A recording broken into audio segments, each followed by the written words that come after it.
Tunauza kutoka kule Nyamira, ambayo nina imani kwamba tukimwambia kwamba akichukua uongozi, kitu ya kwanza ni kurudisha kitu inaitwa ile NHIF ya zamani, mtu analipa 500 kila mwezi. Mnamwamini anaweza kubadilisha hiyo? Pili, tungetaka Mheshimiwa Rais, ukichukua uongozi, usitesa wa mama hapa. Rudisha ile kitu inaitwa linda na watoto wale wanaenda kule shule warudishiwe edu.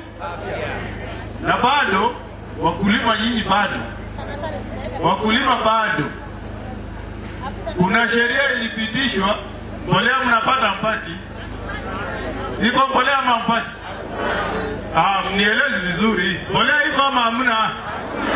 Sisi kule Nyamira tuioni, tunasikia kwa speech ya Mheshimiwa William Ruto, lakini mkulima hapati. Lakini mkifanya makosa kurudisha, Uhuru Muigai aliwaambia, na mimi wacha niwaambie leo, kuna sheria ilipitishwa inaitwa housing levy. Na hiyo sheria Mheshimiwa William Ruto alisema, ikiwa wewe ni mkulima, ikiwa wewe ni mwanabiashara, mpaka ulipe. Lakini haja kuza nyinyi. Amesema akirudi second term ni ananyorosha nyinyi.